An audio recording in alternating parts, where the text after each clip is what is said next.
For many of us, the whole business of up has become the new down. Torque, watts, boost and turbo are the new tools enabling us to scramble to summits previously unreached. Where we once went feet down to hike our bikes to the top, we now look to go feet up to attempt to conquer hills we have never ridden up before. Going up can be technical, it can be breathless. Except that up is nowhere near as fast as down, decision making in a whole pile of trouble, far more frantic in a place where time and space collide. The difference with down to up is that gravity is on our side. It requires very little skill set to just release the brakes. It needs no cadence or mode or method, just that madness to let go. It sounds so simple, but downhill is complex, not reckless. An elaborate puzzle high on risk and even higher on technicality. So how then do you become the fastest person on earth downhill? Well, let's ask, shall we?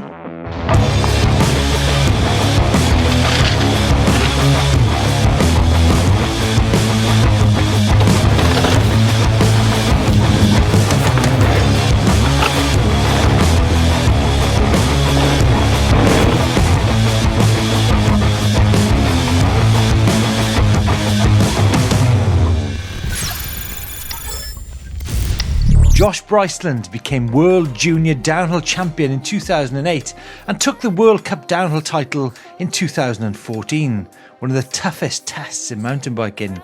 He is a man who has mastered his sport, racing in an era of some formidable opposition: Bruni, Piron, Gwynn, Smith, Hart. A man then who knows flow, grip and the treachery of racing an MTB downhill mounting exceedingly fast. A man who also now spends a lot of time on his Cannondale Moterra eMTB. Who better than to get an insight into the dark arts of generating ground speed, of conquering mangled route and menacing rock, on a bike limited to 25 kilometers an hour. Josh takes off into the gravity part of our ride without hesitation. It's been a while since I've seen him in action, his unique style that saw him win so many races. The first thing to tackle is how do you manoeuvre an eMTB? How do you make it light?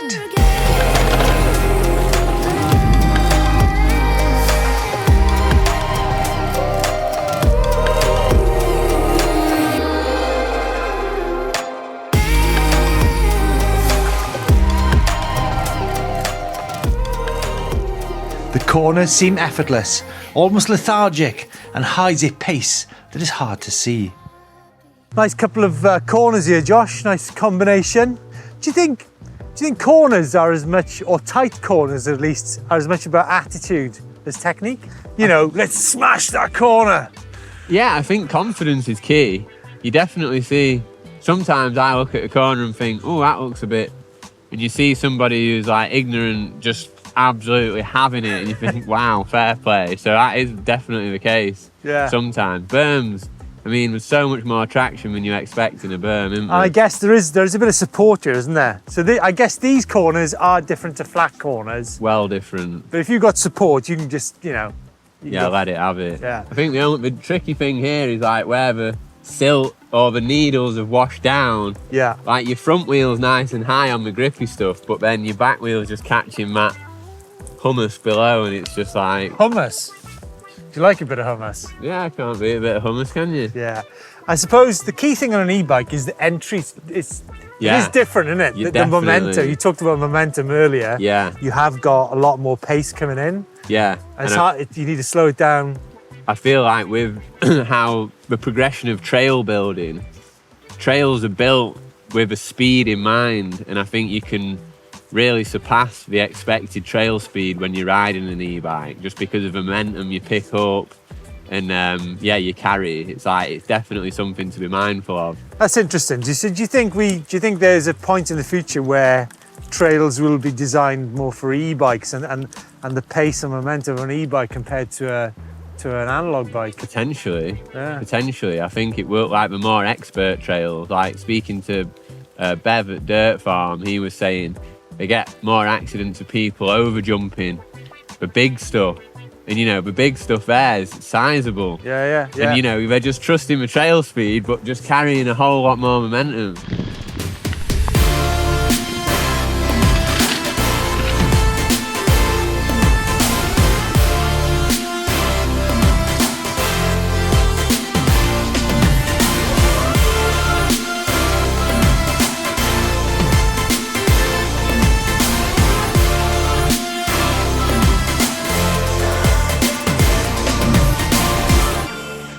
that's a whole pile of trouble, isn't it? Yeah, it is. Serious trouble. But surely that's what dreams are made of for a World Cup downhill racer. Yeah, once upon a time, probably. For me, but not anymore. Does it break your heart? Did it break your heart when you saw people at Chompery digging roots out of a beautiful hill? Mate, that first year at Chompery, any help I could get, I was taking it. That was a serious level up in mountain bike competition, wasn't it? It was, wasn't it? And it was actually different the first year to the second year, wasn't it? So different. I mean, just like, it mixed the field completely up. And where do you see that? Yeah. It's usually extreme weather causes that. And obviously it was extreme weather as well. But just qualifying, I remember qualifying, Petey had crashed. So many names had crashed. Well, results were upside down. There was netting and there was like World Cup races in the netting halfway up, which was mental. Yeah. But going back to the routes, I mean, on an e-bike, it is a bit more planted, isn't it? Definitely. And like typically, with that weight comes so much stability, and it makes me personally think about sizing differently. Okay. Because I like a smaller bike anyway. Yeah. But then when you add the weight in the mix, I feel like I can get away with sizing down.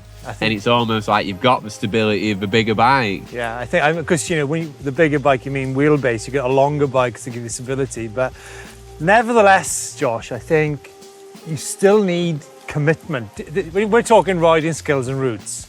It's commitment, isn't it? Yeah, more so than the corners. Yeah. I was in Andorra one year, I think it was 2015. And it was this section, I'd just come across this camber and got knocked down into the loamy rut and lost a load of speed and Bruni just came through and it was like there was no roots there. And even when you're riding at that level, somebody can give you a lesson in commitment. You watch it and you're thinking, that is purely mental. He didn't acknowledge him and they didn't touch him. And I'd been there getting knocked down by everyone I found. It's like, it shows where your head's at. To go fast, talk to us about going fast generally. What does it take to go fast?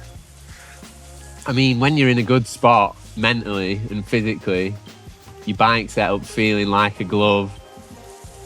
It's easy, isn't it? But to sustain that under pressure, week in, week out, changing continents, terrain, pressures, that's where the skill lies, because that is that is where it gets challenging. If you're riding your home track or something you've ridden 1,000 times, or, if you throw in the variables, and that's when it's really hard to stay in that small bit where you're just headstrong, committed, everything.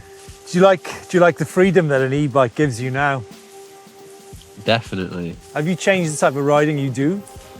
Yeah, well, since World Cup, I went through a whole experience of riding all sorts of races. I did 2 seasons of EWS. You did?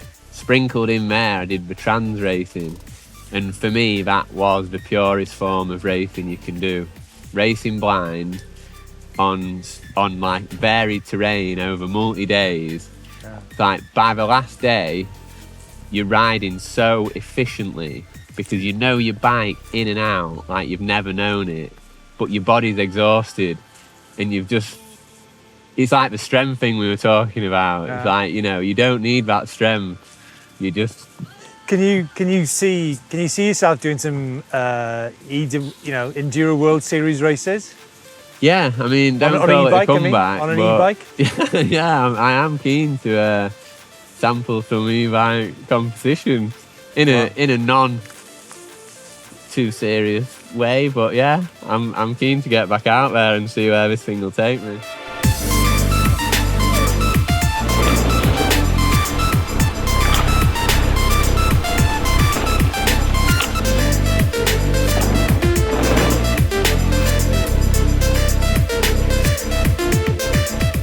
It's funny, isn't it? People talk about e-bikes being heavy and a bit unmaneuverable, but it's about technique, isn't it? It's not about the weight.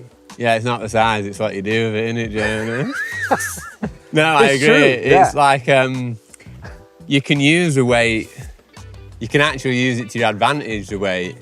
You know, like when you watch, it's not like some people whipping a motocross bike. You can't do that on a mountain bike because you actually use the weight to your advantage. You can lean off it more, and it's just like, if you jump directly off a normal bike onto an e-bike, it feels heavy and sluggish whilst you get used to it. But once you've adjusted, I mean, it opens up possibilities.